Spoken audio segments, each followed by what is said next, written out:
স্বাদ বদলের রান্নাঘর থেকে প্রত্যেকের শুভকামনা জানিয়ে আজকের পর্ব শুরু করছি। আজ আমি পালং শাকের একটি রেসিপি নিয়ে এসেছি, যেটা মটরশুঁটি দিয়ে তৈরি। এখন বাজারে প্রচুর পালং শাক, মটরশুঁটিও প্রচুর উঠে গেছে।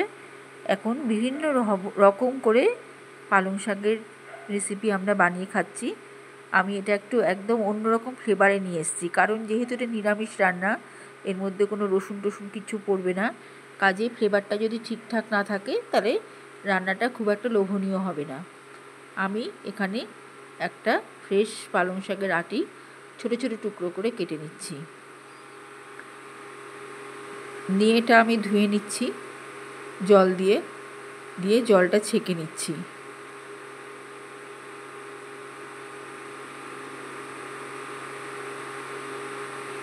এবারে একটা জায়গায় বেশ খানিকটা গরম জল বসিয়ে গরম জলের মধ্যে 1 চামচা চিনি আর ছোটো 1 চামচা লবণ দিয়ে জলটা ভালো করে গুলে নিয়ে ফুটিয়ে নিচ্ছি।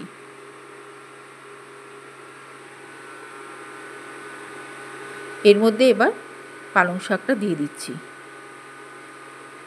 এতে হবে কি, পালং শাকের মধ্যে একটু যে তিতকুটে ভাবটা থাকে সেটা অতটা মুখে পড়বে না। এখানে আদা, জিরে, লঙ্কার গুঁড়ো রেখেছি, আদাটা বাটা। আর পালং শাকও বেশ সেদ্ধ হয়ে এসছে ওই চিনি আর লবণ গোলা জলে। রঙটাও অটুট থাকবে, একটু সবুজের ভাবটা বেশি থাকবে এতে।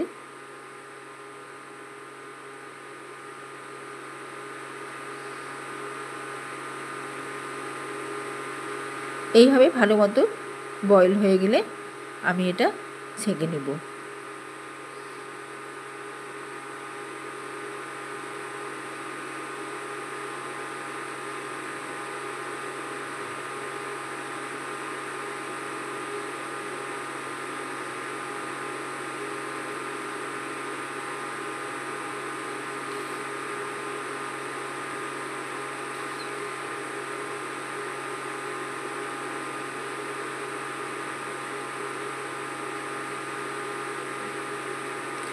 এটা গাছে দিয়ে দেওয়া যাবে জলটা। কড়াইতে সর্ষের তেল গরম করে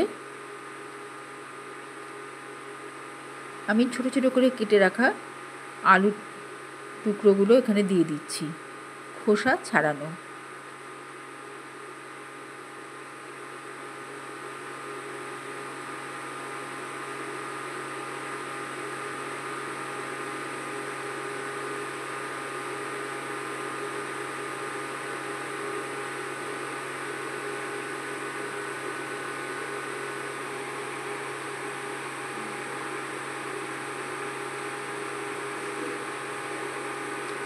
একটুখানি ঘি দিয়ে দিলাম আলু ভাজাটায়, যাতে একটা ঘিয়ের গন্ধ থাকে, ওই জন্য আমি এখানে 1 চামচা মতো ঘি দিয়ে দিলাম।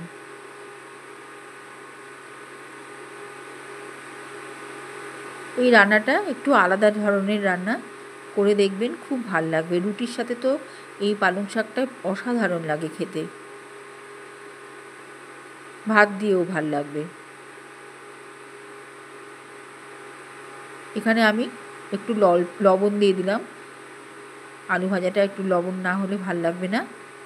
সামান্য একটু লবণ দিয়ে কড়া করে ভেজে তুলে রাখছি আলুটা।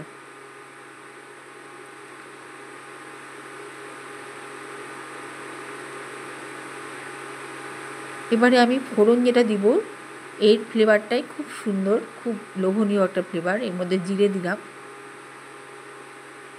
দারচিনি, লবঙ্গ, গোলমরিচের গুঁড়ো, এই দিয়ে আমি ফোড়নটা দিলাম। এই ফোড়নটা খুবই লোভনীয়, খুব সুন্দর একটা ফোড়নের গন্ধ থাকে। আর ঘি দিয়ে তেলটাকে মেশানোই আছে আগের, কাজেই খুব সুন্দর একটা গন্ধ বেরিয়েছে। এতে আমি কুচি করে রাখা টমেটো দিয়ে দিলাম।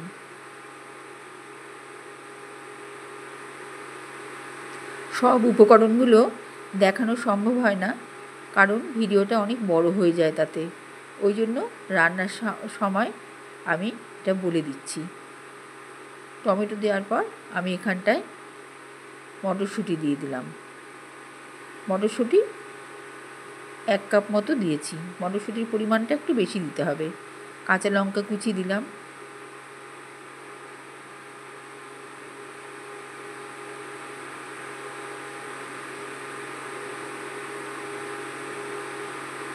এবারে আদা বাটা, জিরের গুঁড়ো আর লঙ্কার গুঁড়ো দিয়ে দিচ্ছি।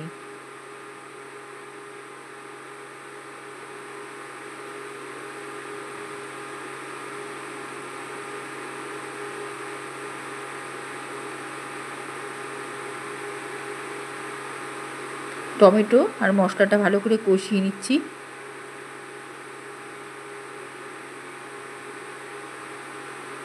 আলু ভাজাগুলো দিয়ে দিলাম।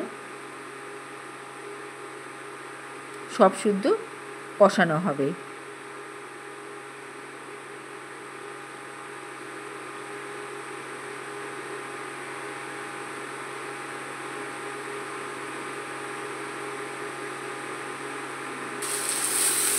সামান্য একটু জল দিয়ে দিলাম।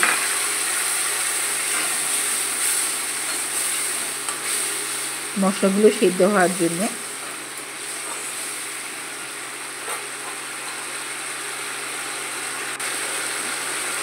আমি হলুদ দিইনি, হলুদ দিয়ে দিলাম।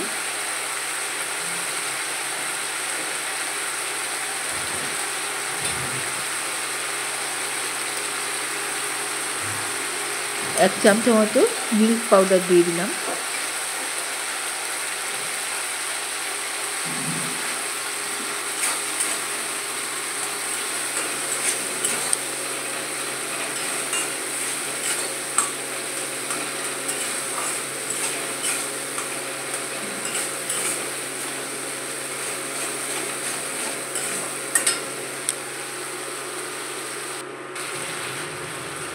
এবারে দিয়ে দিচ্ছি এলাচ দানা থেতো করা।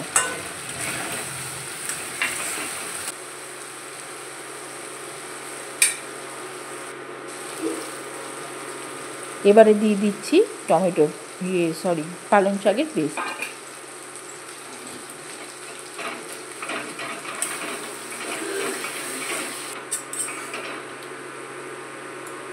এই পালং শাকের পেস্ট সেদ্ধ করা।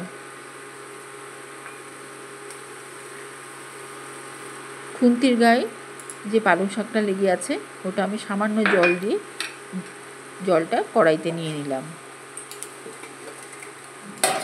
ঢাকা দিয়ে দিচ্ছি। এবারে দিচ্ছি টমেটো সস,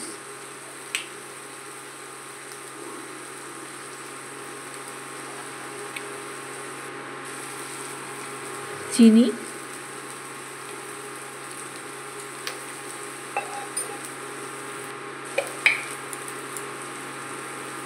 আমি আগে লবণ দিইনি, এখন লবণ দিয়ে দিলাম।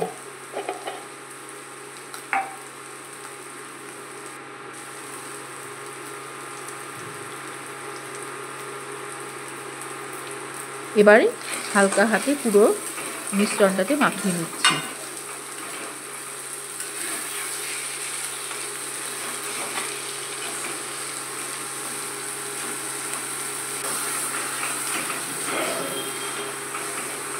টমেটোর যে জলীয় ভাবটা সেটা এরকম করে কাটিয়ে নিচ্ছি, ঘুরিয়ে ঘুরিয়ে নেড়ে।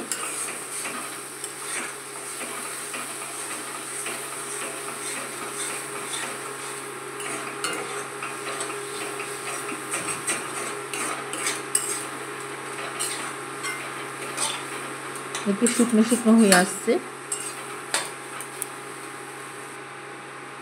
এবারে একটু ফ্লেভারের জন্য ধনেপাতা দিয়ে দিচ্ছি।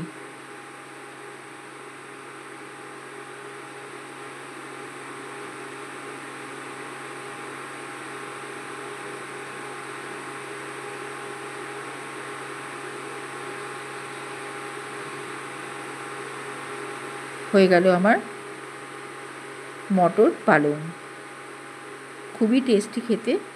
এটা রুটি দিয়ে ভীষণ ভালো লাগে, অপূর্ব লাগে রুটি দিয়ে খেতে। নিরামিষ হলেও, পেঁয়াজ রসুন না থাকলেও এর স্বাদ অতুলনীয়। রান্না করে খেয়ে দেখার অনুরোধ রইল।